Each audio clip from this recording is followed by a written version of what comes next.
Did you miss me? I know I promised to send you photos while I was away, and did I? No, of course I didn't, because I was too busy enjoying time with the family and on the beach and the palm trees, and it was just wonderful. So let's just get these gadgets gadgeting, and we are good to go. I can now see what you can see, which is a beautiful thing, because I know my camera is slightly off today. It's all the things. I'm still on island time, right? So I thought we would come away from island time and do a quick and easy little gift bag. So I've been working with Spooky and Sweet, and if you remember a couple of weeks ago I showed you another bag that I'd created using this. Do you remember we made this online? It was so cute, and I showed you how we folded over that paper and it was ready to go. Well, I taught a class yesterday actually, and I made another version of this with a cute tie-dye background. So I'm obviously going to do it in Halloween colours, but you could do it in any blend of colours. So it's going to be a fast one. My sweet friend Janine has flown in all the way from Texas, and yes, I've got back off vacation, and I'm going on vacation again tomorrow. We are going to run away to Mackinac Island, and we're going to have a lot of fun. We're going to do afternoon tea at the Grand Hotel. For those of you not from Michigan, that is where a moment in time with what's his face, Superman, that was filmed. So we're going to do afternoon tea, which will be so much fun, and we're just going to have a lot of fun up there. Back on Friday, and then I have a fabulous team meeting on Saturday. That's what I do with my team. We have great fun. We really, really do. So we've got to get together. We're doing a tea party theme, and so it's going to be a busy few days. All right, so back to Fright Night. This is one of the stamps that coordinates with Spooky Sweet. Spooky Sweet paper is, the reference number is 166191. And in it, as you know, comes 2 sheets of all of these die cuts. So I just picked a few of them to use. And here's another one. There's a little dog that's got the pumpkin, and there's a hippo as well. And then it has 2 stamp sets that coordinate with it.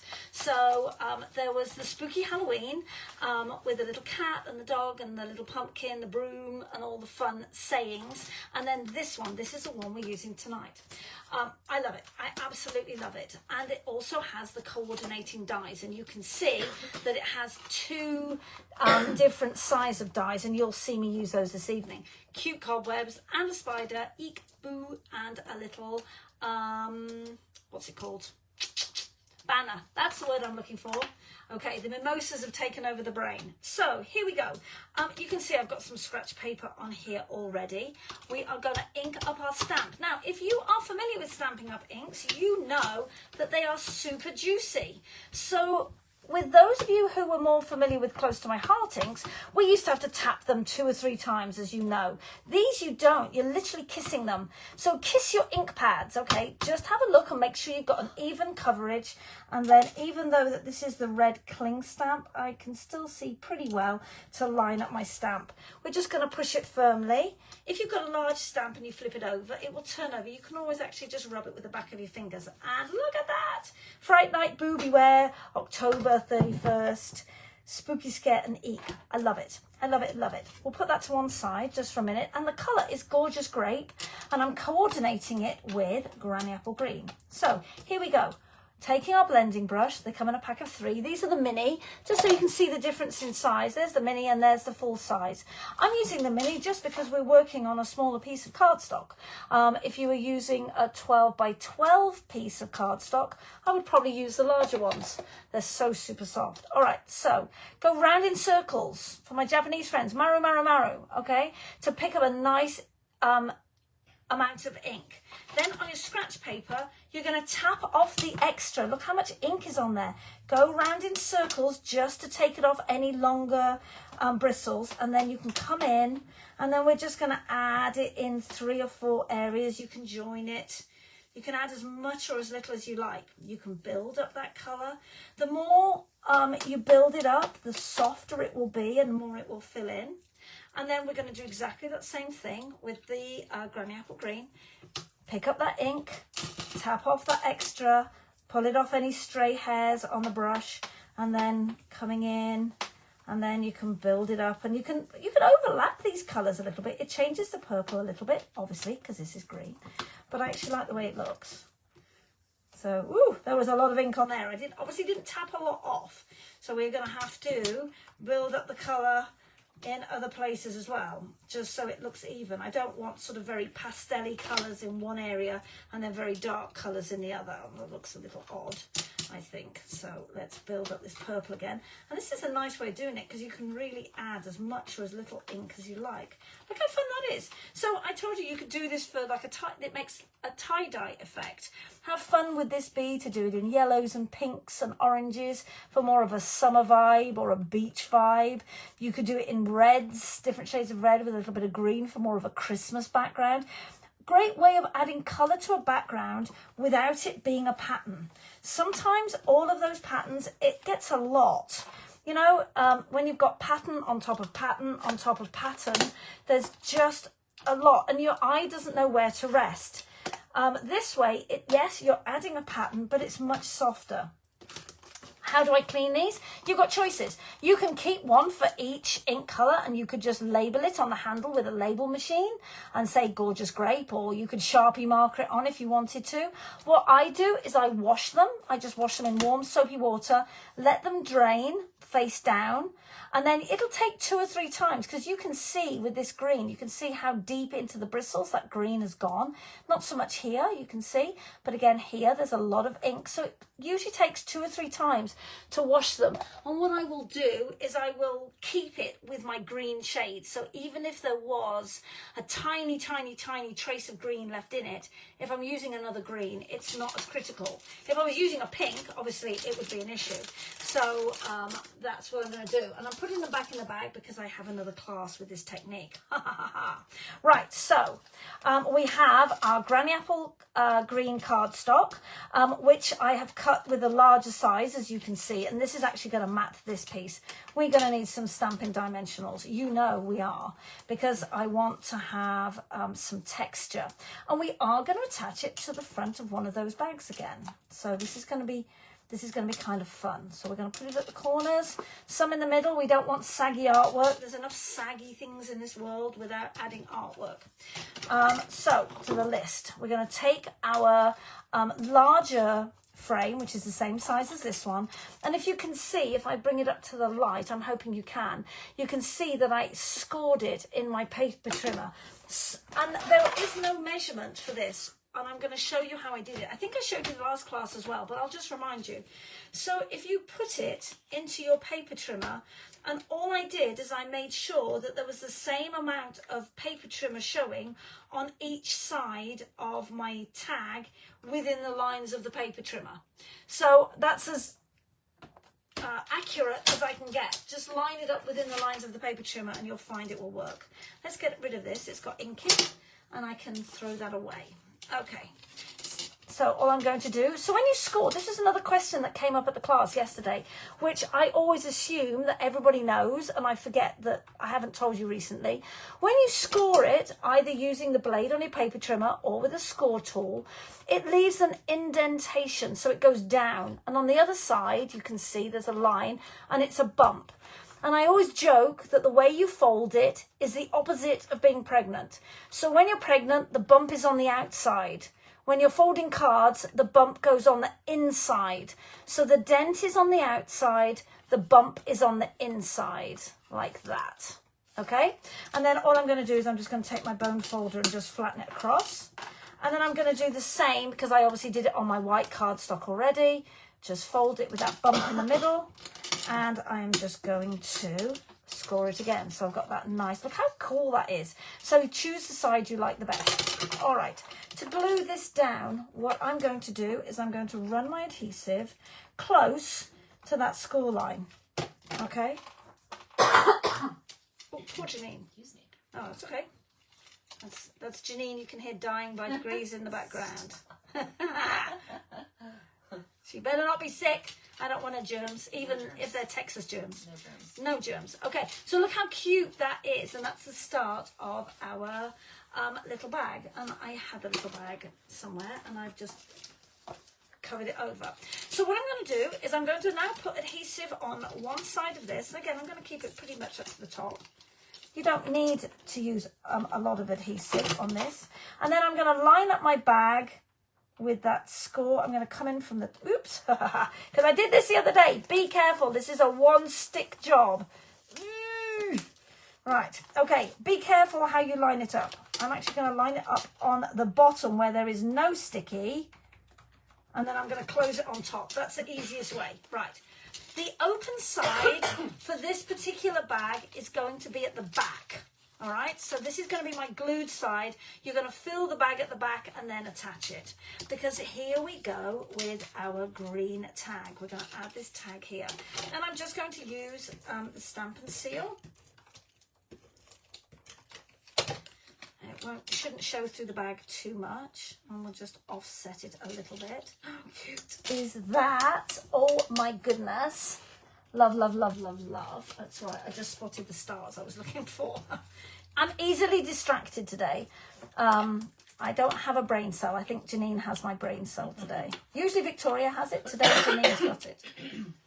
We've been getting ready and making gifts for the team event on Saturday. Super excited. I've got lots of little gifts for my team members who are attending, and we've got, I think, 5 or 6 different make and takes that are part of the meeting. So we always get to learn new techniques, new products. So you get to use some products that you might not have. So it's a great advantage to being on the team. Here are these die cuts that I told you about that come in that paper. So we're going to add the broom. We're going to add our little fairy. She's not so scary, is she? And we have some poison up here that I thought we might tuck in here. And then we have a bat. So I think I just need to sort of lay them around like that. Okay, so let's start off. Oh, we could actually put the broom at an angle going that way. But then my little fairy kind of gets in the way. So maybe we'll do it like that instead.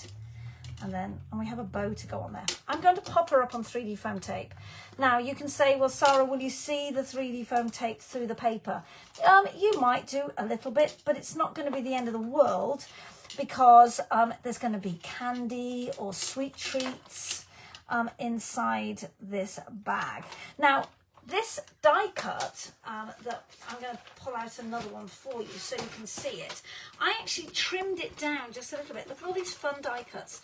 I told you they had hippos. How cute is he? And they face both ways. So here is the original fairy die cut, and you can see I've trimmed off a little bit of that additional white paper around the image just to make that image just that little bit smaller. So remember, you can absolutely do that. And let's add in our Fright Night, our spooky poison. And I'm just going to, I think I want to just tuck it in. Now it's a little bit long, so, you know, sorry, you don't have to keep it as long as it is. Let's just snip a whisker off the bottom, a whisker being a technical term. There we go. And we'll just pop that in there. How cute is that? All right, let's stick down the remainder of our broomstick, because apparently I've glued the my little ballerina to it, which is fine. That keeps it more sturdy. Okay, so this is all on the outside, remember, and so this is where you're going to fill it at the back of the bag. Okay, makes sense? Hope so. Some nights are easier than others. I do want this back on here. All right, well, we're going to use a little bit of the outside of this because it's that little bit narrower. And, ooh, okay, the nails are exceptionally long right now, coming back off that vacation. It was amazing. My children were there with me, and my sister flew in from England. It was just the best time ever. And Rachel said, oh, well, you know, have you had fun? I'm like, yes, because the best part of this is being with everybody. This is the best present I could ever have, apart from the fabulous presents I got. I just having everybody there was the best present ever. It really was. Okay, let's just finish this up. Let's make it quick and easy. And you can layer up these images however you want. So we've got black gems. So let's just hold them over the top and see which looks best. I'm not going to use the purple. We've got purple ink here. We have purple ink here. The bag is giving the purple hues, even though it's clear and it's iridescent. So it's giving those purple hues. So purple is not the way to go for this project. We could use white. They wouldn't look bad, but we've got a lot of white going on here. So I think I'm going to stick with the black stars. Oh, where did my bat go? I thought I stuck him down. Did he fall off? Oh no, I put him over there. Crazy creature that I am. All right, he's flown away. All right, so let's just put a couple of stars here, and then we'll put some bigger ones down here just to make it a little bit more fun. Now, this spooky sweet paper is still available. Make sure that you head on over to my Paper Crafting with Sarah page, because you know I have that special birthday offer this month. Yes, yes, yes. Sarah's giving away all of the fun stuff for her birthday. So make sure you're in Paper Crafting to see all of those details. That is super cute. Let's add a bow. I need my Stampin' Up scissors. Yes, these, look at my fancy handy holder on it so I don't lose them. Well, that's the aim, is that I don't lose them. I've lost them twice today already. Okay, and then let's add a bow. This bow is a little bit big, so let's just make that a whisker smaller, and we can just retrim it. Let's just tighten up those loops again, and then we'll just shorten it. And I have some glue dots somewhere that I put safely to one side. All right, we're nearly finished, you guys. Look at that. We'll stick it on a glue dot and then attach it to the top of my little saying. And how adorable is that? Is that the cutest ever? I love it. I really do. Now, if you want to, you could even colour in the little bear, or you could add some shimmer to her wings. And so, having thought about that, let's do that right now, because now I've thought about it, we're going to open a brand new Wink of Stella. So if you haven't used Wink of Stella before, I'm going to show you just how easy it is. Right, so take it out of the package. You have instructions that tells you how to do it, which is fabulous. So we're going to take off the lid, unscrew it. That little black ring you're going to throw away, and then you're just going to screw that back down as far as it will go. Put the lid on, give it a shake. And you can hear it on the inside. There is a little mixing gadget on the inside. I always like to take some scrap paper before I squeeze it. And you're going to push it very gently. And you can see, did you see it just squeeze out there? So just squeeze it and then just let it come down. Don't over squeeze it, otherwise you'll end up with a lot. And there we go, good to go. And it has this such a, I'll hold it up to the camera. I know you've seen it before many, many times. But I love it because it's not gold, it's not silver, it's like this platinum feel to it. And it's just perfect on her wings. Look how cute she is. Oh my goodness. She's so cute. She's the cutest little bear ever. And we'll colour in a little button on her belt. Oh, there's another piece of wing there. She is adorable. So where I was going with colouring in, you could colour in the bear, you could turn her brown, or you could turn her grey, or whatever colour you want, or leave her white. How cute is that? Do you love it? I hope you do. I hope it encourages you to get the Spooky Sweet bundle, because there's so many cute things, and all of the items I've shown you obviously are available separately. And these iridescent treat bags, love them. You get 20 in the pack, so lots and lots for all of those little ghouls and goblins that are going to come and visit you. And if you order them now, they will arrive in time for Halloween. So that's it. That's all I've got today. I think all things considered, I didn't do so badly. I thought it was going to be a mess, but it actually has come together beautifully. I hope you've had fun with these cute little gift bags and it's given you some inspiration. You can make them as easy or as difficult as you like. You don't have to use the scallop die, but obviously I have it in the set, so I would. You could just do a rectangle and fold it in half and do it of your favourite paper. They don't have to be Halloween bags. They could be party treat favours with this cute iridescent look to them. How fun would they be at a birthday shower, or sorry, a birthday party, or a baby shower even. So I will see you next Tuesday. Have fun wherever in the world you're watching from, and I'll see you next time. All right, bye.